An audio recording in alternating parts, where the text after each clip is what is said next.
When you consider Hashem as a father, as a mother, He will be next to you.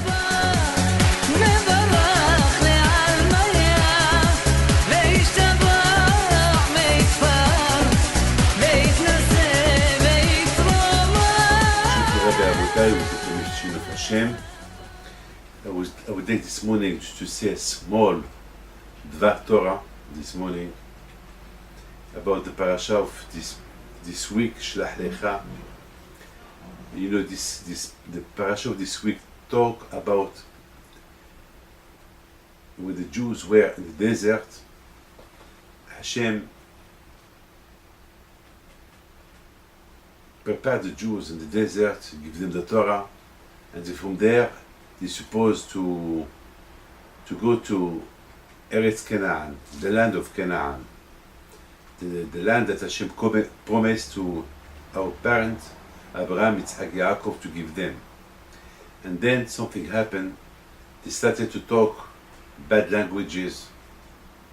So Moshe Rabbeinu, he sent 12 spies to spy Eretz Canaan, and he told them, go look what's going on there. If the people there they feel comfortable, and they don't worry that we're gonna fight them, and if they are well armed, and how the people are there, and look how the land is.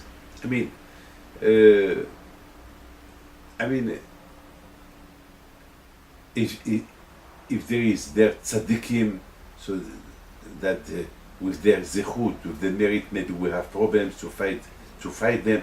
Just you know what it is, a spy. A spy, when there is wars between two countries, each country wants to know the strength of the other one, so they can use the weapon that they will win the war quick. So those are, at the beginning, Hashem said to Moshe, I don't want you to send spies there, because look what happened in Egypt. Egypt with Pharaoh. Look, I shout to the Jews all my strength in Egypt. So the same way that I use my strength in Egypt, I can use it against the people of Canaan. So I don't need. But the people, they said, well, the people said to Moshe Rabbeinu, of course we trust Hashem. We know that Hashem is the God. He's the one who created the world, and He promises the land to our parents. He's going to give us the land, and there is a lot of mitzvot that that we have to do in Eretz Israel. So, but still, we want to send some spies there to spy this land before we get in. So Hashem said to Moshe, okay, listen to them, but it's not. I'm not comfortable, because by going to spy Eretz Canaan, that means they don't trust me. That means, can you imagine Hashem, the King of the Kings, when He said something, you can trust Him, because they don't do they don't go there with their emunah, so that means they don't trust me. Okay, but so I'm not with them. I will not help them. As we say, Kol b'di shamayim chutz mirat shamayim. So I will not help them. Sometimes HaKadosh Baruch Hu will help when a man is in need. He has a big test, and he is in need, and he asks from Hashem, help me. HaKadosh Baruch Hu will help him. But here Hashem, He said, I will not help them, because I don't agree the way they ask that you want to go to spy Eretz Canaan, while they know that I told them it's a good country, and I will help them to fight it and to have it, to live there, because all what they're doing now, it's not good. Okay, so as you know, the story goes on. The Jews, they sent 12 spies. They went to Eretz Israel, and when they come back, they start talking bad about Eretz Israel. So now the question is, how come that they talk bad about Eretz Israel? How? I mean, they knows that Hashem is the king of the kings. I mean, can you imagine when Hashem promises you something, He will do it? I mean, how can they have doubt about Hashem? And what is the connection between this parasha of the spies, Shlach Lecha, and the president and the previous parasha of Be'alutcha? The end of that parasha of Be'alutcha, there we talk about Miriam. When Miriam, she spoke bad language, Lashon Hara, about Moshe, and she was punished. And this is a connection. Hashem said to the Jews, look what happened to Miriam, because Miriam, she spoke only a little bit about Moshe, and she did not speak bad about him. She just said why Moshe he left his wife, because she said why Moshe he left his wife, she got punished. She become lepers, tzara'at, because she spoke bad, and she was lepers for 7 days. And those people, they are talking bad about me. They are talking bad about Eretz Israel. And they even said that the people there are more stronger than Hashem. I mean, so HaKadosh Baruch Hu, He said, that's why this is the connection between those two parashiyot. So, because the connection is, those spies, they should learn from Miriam, what happened to Miriam. And they did not learn from Miriam. This is so our question is, why they did not learn from Miriam? So we have two questions here. We have really few questions. First, how those Jews spoke bad about Hashem, about Moshe, about Eretz Israel first. Second, why they had to go to spy Eretz Israel? Why they know Hashem doesn't want them to go? Third, we have another question. Why? We have another question. When Hashem punished them, why Hashem did not punish them with tzara'at? Why Hashem did not punish those people with tzara'at, with lepers? Miriam, she spoke bad about Israel, about Moshe Rabbeinu. She got the lepers, because the Gemara said, Mitzorah Mutze Shemra. Anyone who speaks bad about somebody else, his punishment is leper, la lepre, Mitzorah. So those people, they did not learn from Miriam that she became lepers because she spoke bad about Moshe. And they spoke bad about Moshe Rabbeinu, about Hashem, about the land of Israel. They were punished, but why they were not punished with the lepers? Hashem punished the whole Jews 40 years in the desert. 40 years in the desert. Why didn't he punish them? All, Mutze Shemra.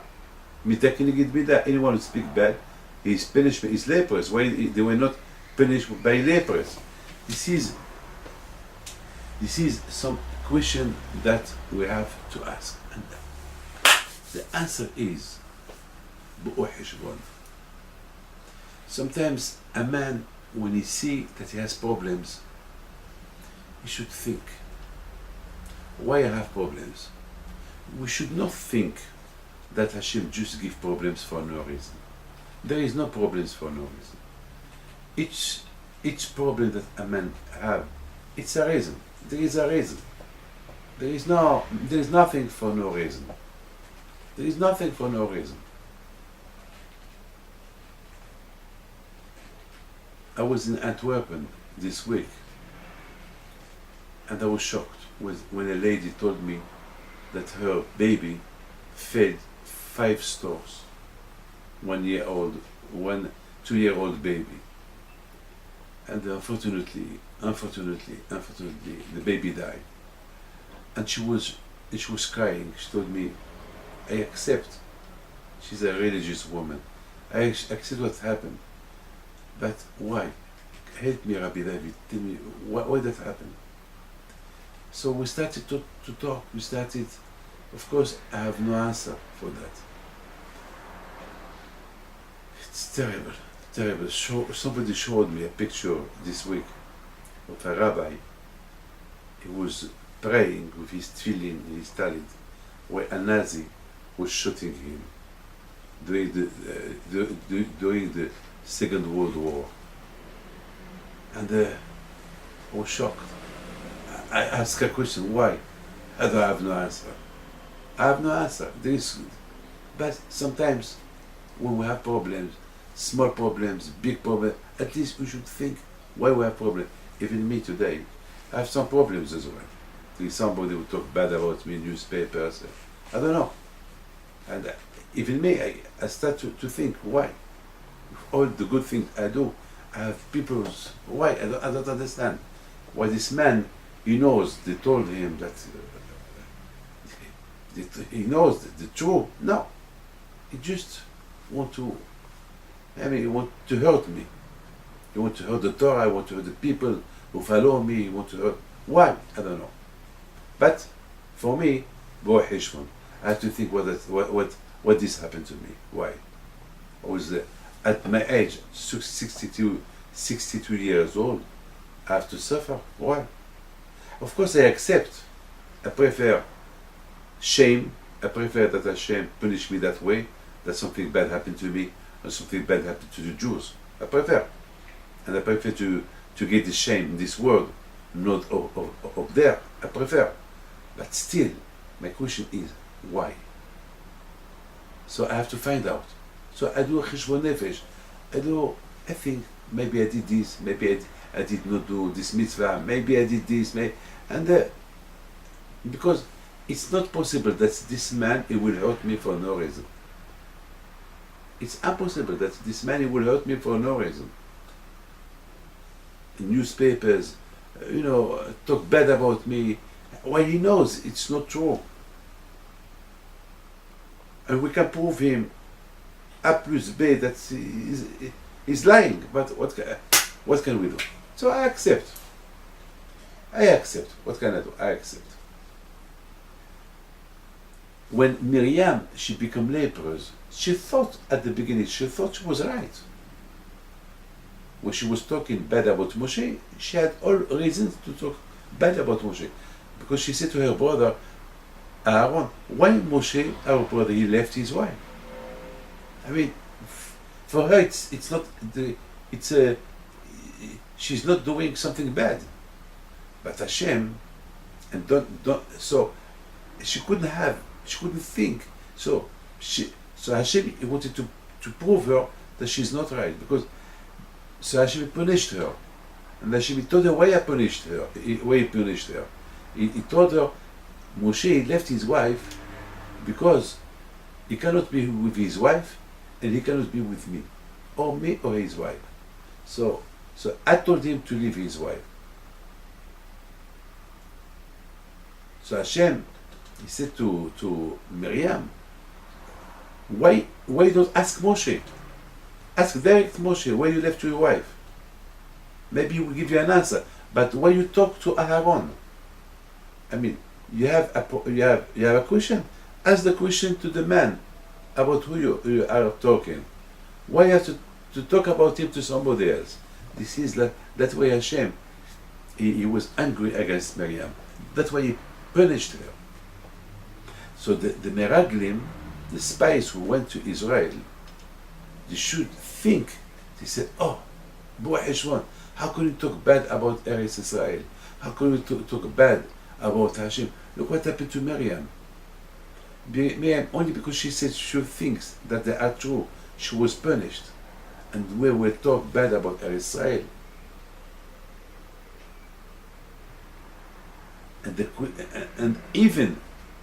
But now, what brings them to talk bad about Israel? So the question is, how they talk bad? The answer is because they did not have enough emunah. Because from the beginning, they shouldn't go to spy Eretz Israel. Because Hashem told them, the land of Israel is good. The land of Israel is good. Why did he not trust Hashem? Because he did not trust me. So something bad is going to happen from this visit that you're going to do to spy Israel, Eretz Israel, the land of Canaan. Because you should know something. Avera, goret Avera. When you do Avera, another Avera will follow this Avera. Sometimes you think you're doing a mitzvah. But if you think a lot about this mitzvah, maybe a Avera could come out from this mitzvah. It's like you go to the synagogue. You go to the synagogue, and you know the synagogue, there is somebody there that you don't like. And it's impossible that if you go there, you will not fight him. So what it is, the advice I will give you, don't go there. Remain home. Because you know, if you go there, you will fight him. And if you fight him, you will do Avera. It's a sin in the synagogue. And then maybe you will curse him. Then maybe you will do another, then maybe you will do Lashon Hara, So, at the beginning, it's a mitzvah, you go to the synagogue. It's like, excuse me to tell you this, sometimes a man wants to go to synagogue on Shabbat in the car. It's better not to go to the synagogue in the car. It's better to remain home, to pray in the house, than doing a mitzvah and doing a Avera, doing a sin. It's better. Yeah, but I'm going to do the mitzvah, I want to go to pray. I want to go to the synagogue. But you're not allowed to do on Shabbat. It's like mitzvah. It's like mitzvah haba'a be'avera. It's like you're doing. It's like you want to go to do tzedakah, but you steal money to do tzedakah. And the mitzvah, I do tzedakah, but you steal the money. It's a avera. It's a mitzvah with a avera. So those people, when they want to spy is Eretz Canaan, they knew they're not allowed to. They knew that Hashem, He said it's good. Why you want to go? So yes, so they thought they're doing good thing to do it, but it's a bad thing. So from that, the outcome that happened, because they went without the willing of Hashem, so they talk bad about Eretz Israel, look what happened to them. So you see, Bo'or Heshvan, always a man should think, like Miriam. Before Miriam she would talk to Aaron, why she don't think, well, if Moshe left his wife, he's a prophet, Moshe, he must know what he's doing. So if she thought like this, she would not ask Aaron when Moshe left his wife, so she will not be punished. So all this, even on business, you want to do business, you think, what kind of business you want to do? How you do it, how you pay. You want to buy a house, $10 million house. But think, do you have the money? Yes, you have the deposit. Okay, but after the deposit, you will get a mortgage. From who you will get the money? Do you make enough money every month to pay the mortgage? It's like somebody who bought a Porsche. He was in love with Porsche. He bought a Porsche, but after he did not have money to pay the mortgage of the Porsche, so he lost the Porsche and he lost the money, and then his wife, she left him. You know, a lot of things happen. You must think before you do something. Think, worth it? It's not worth it. It's worth it. So now you understand. Miriam, she should think before she talk about Moshe. Those people, those spies as well, you should think. Look what happened to Miriam, because she did not think before she talked about Moshe. Look what happened to her. It's the same. Hashem said that the land of Canaan is good. Why we have to go there? Why we have to go there? Then because they did not think, so they were motivated to go to that, because they were very excited to go. So what happened? They thought it's a mitzvah, they are doing good thing by going to spy the land of Canaan. The outcome of this, Avera, they did a big sin, then started to talk bad. Avera, you do Avera, you will follow doing another Avera. You do a mitzvah, it will help you to do another mitzvah. Avera, great Avera, mitzvah, great mitzvah. So now you understand how much every time when you want to do something, you have to think. Look, usually when we see somebody, something bad happened to him, we will say, oh, poor man. Yes, but it's not enough just to say, oh, poor man. You think, that could happen even to me. how to prepare. If I saw this, that means, it could happen to me. I promise you, whenever I hear a bad news or something, always I think about myself, God forbid it could happen to me. So I start to think, what can I do to God? What can I do to Hashem? How to preserve, to protect me, that this will not happen to me. I mean, Bo Heshbon, always to do Heshbon HaNefesh. Like we say in French, un bilan de conscience. Un bilan de conscience. Always I do a bilan. It's like a business. If you want to make money, if you don't want to lose money, if you want to know how is your money in the bank, how is your money is invested, what's going in your factory, in your warehouse. You have people who accountant to see what's going in the business. Otherwise, you maybe you take more money out of the business and then you will have nothing left. We have to be careful that the money you take enough for you, enough you have to live in the business so you can. I mean, this is what an accountant is about. To know what's going on. A lot of people do bankrupt because they think there is money in the bank, so they use it, and after they see that they eat all the capital and there is nothing left. But Heshbon, look at Korah, what happened to him. Korah, he fighted Moshe Rabbeinu. Think before you fight. Is it worth it or not worth it? Yes, I want to be like Moshe. Are you like Moshe? To be like him? It's not everyone is like Moshe to be like him. Look what it was his end. His end up bad. I mean, my friend, whenever something bad happens, you must think. You must do a bilan de conscience. Those spies who went to Israel, to spy Israel, you should see what happened to Miriam. And to think, look what happened to Miriam. Because she spoke bad about Moshe, look what happened to her. Because she didn't think before she did what she did.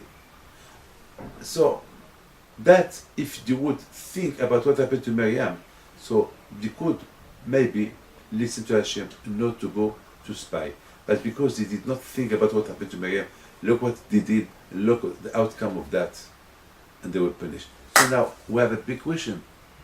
Those spies who went to spy Eretz Canaan, and so instead a beautiful question. Why the Torah did not say that those spies, they want to spy the Shiv'a Amamim, the 7 nations? Why they only, the Torah said that they want to spy the nation of Canaan? What the Torah did not say that they want to spy the 7 nations? This is a beautiful question that's very steady. And I thought, where the Torah said only Eretz Canaan, excuse me to tell you this. Can you imagine if the Torah will say that they want to spy the 7 nations and they will talk bad about the 7 nations, about the lead of the 7 nations? Their punishment will be extremely difficult, hard. Maybe they will remain in the desert hundreds of years.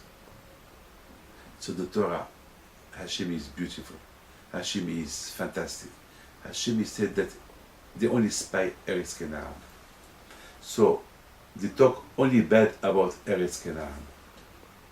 So that they will get only 40 years punishment to remain in the desert. Can you imagine if the Torah will say that despite the 7 nations during 40 years, maybe Hashem will punish them 40 years for each nation that they spy and they talk bad about that nation. Hitti, Yebusi, Gigashi, etc., etc. Hashem, that's what the Torah said, only, the Jews were punished, they want to spy Eretz Canaan, 40 days, and they spoke bad about Eretz Canaan, and they were punished midah keneged midah. For the 40 days that they spied there, and they talked bad about what they saw during the 40 days, they were punished for 40 years. But now we have another question. For me, already you see how much Hashem, He's fantastic, He's good, He's nice. Now we have a question, why Hashem did not punish them with tzaraat, with lepers? And now we see, as we see, Miriam, she talked bad about Moshe, her punishment was lepers. And the connection between this parasha of the spies and the parasha of Miriam, because they did not learn from her. They did not take Musar from her. That she talked bad about Moshe, she got punished. And they talk bad about Eretz Israel, about the land of Canaan. So she put punishment. So our question, why Hashem did not punish them with lepers? The answer is fantastic. Even when Hashem punished a Jew, HaKadosh Hashem, he tried not to make it, not to punish him too much. Just can you imagine the whole Jews that they talk bad, because when those 12 spies came from Eretz Canaan, they spoke bad about Hashem, why Hashem want to take us there, and they spoke bad about Moshe. They started a revolution against Moshe, and they started to talk bad. And all the Jews, they started crying, they started to talk bad about Moshe Rabbeinu, about Hashem, why Moshe did do that to us, why Hashem he want to kill us there, why? So big Lashon Hara, Hashem will punish them with tzarat, with lepers. But can you imagine, the whole Jews have lepers, is not good for them. Hashem, he didn't want that the whole Jews. And if somebody has lepers, he must leave the camping of where the Jews were living. Can you imagine that only children, only the women were remain in the camp, and other men outside the camp? What a bizayon, what a disaster. That's why Hashem, he preferred to punish them 40 years in the desert, and not to give them this big shame to have all of them lepers. Just imagine, the whole Jews have lepers during 40 years. So can you imagine what, it's not kavod for Hashem that he will remain alone in the camp, in the Mahane, and the whole Jews outside. Moshe Rabbeinu, you know what David HaMelech Alav Hashem said? Akud bedor va'omar am to'eh levav vehem lo yadou derechai. Those 40 years that the Jews were in the desert as a punishment because they spoke bad about Eretz Israel, they could have lepers. But Hashem, he didn't want to give them that kind of punishment. He preferred that Hashem preferred that they will remain alone in the desert 40 years. In the desert, 40 years. Badad v'midbar. All this because he did not learn from Miriam, that she talked bad about Moshe. So my friend, I would just to tell you how much every one of us, before he does something, he should think before he does it. Is it good or no good? What he's doing. Sometimes he might think it's good what he's doing.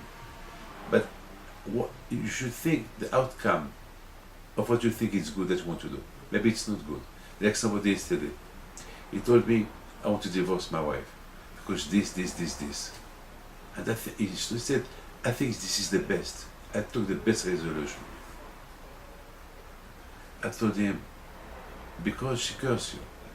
Yes, she cursed me all the time. I said, is it worth it? What about the children? Think. Maybe give her a chance. Maybe she can do teshuvah. And I started to talk to him. Yes, you accept it, you want to divorce. You think you are doing doing good things. It's good for you, it's good for her, it's good for the children. But maybe it's a mistake. Give a chance. And thanks God, did it peace. I have problems.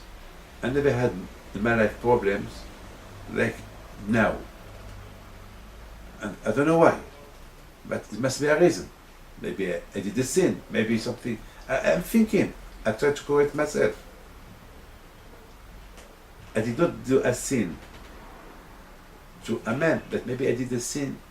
I don't know. Maybe I did something wrong in my life. I don't know. But I know one thing. I have to think. I have to correct. I have to repair. And I have to accept.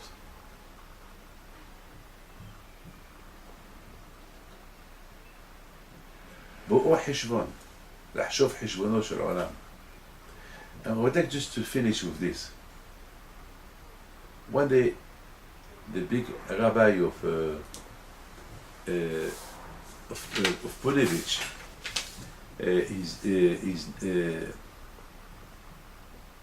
his name is Rabbi Yosef Shlomo Kanaman Alav Shalom.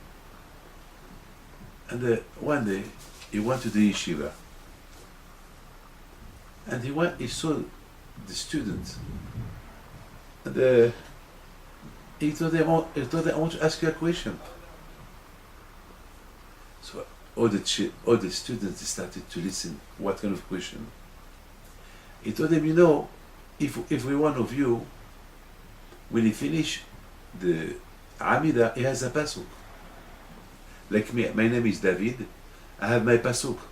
Dirshu Hashem Ozo. Tamid. It's a pasuk. It's a pasuk that every woman or a man, they must have a pasuk who represent their name. And so the rabbi, he told them, do you know, everyone here, do you know your pasuk? Everyone said, yes, I know my pasuk, I know my pasuk. So the rabbi told them, why after the Amidah we say the pasuk? Why the Amidah, everyone he has a pasuk in his name? Why? And he answered that the Shlah Kadosh said it's a segula. It's very important to know your name, because when a man died, he forgot his name. And the Malachim asked him, what's your name? He forgot his name, because when he saw the Malachim, when he saw the angels, he's so afraid, so he forgot his name. What's your name? He don't know. He doesn't know. But he remembered the pasuk. So he told, through but the pasuk he will not forget. So the rabbi, this is what the Shlah said. So the rabbi, the Rosh Yeshiva of Ponevich, he asked them, every day we call you Moshe, thousands of times we call your name Moshe. And how it's possible that 1,000 times a day we call your name Moshe, and your name you forget it? And the pasuk that you repeat only 3 times in the Amidah, you don't forget it. How it's possible? How it's possible? So the rabbi told them a beautiful answer. He told them, listen children, when a man dies, when he see the Malachim coming to judge him, he's so afraid. So even his name he forgets it. The only thing that stays in his mind, the Torah, the pasuk that he studied in his life. Because the Torah it's nitzchit. The Torah it's fabulous. The Torah, Ashrei mi shebא לכאן ותלמוד בו. The Torah never you forget it. You will forget your name.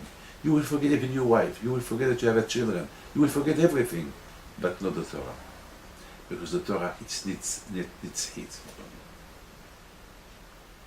When you finish the Amidah and you say your name with the pasuk, it's written in your heart, in your head. You don't forget it. If you forget your name, the pasuk, you will not forget it. It's terrible. When a story like this, it gives you to think a lot of things. How much a man should not ignore each mitzvah that he's doing. Only that mitzvah that he's doing, which will help him. If you have problems, like problems that I'm going through now, it's nothing compared to the real problem that could have up there. So I have to accept them and think maybe there's something to correct. I wish all of you bracha v'atzlacha and God bless you. Take care.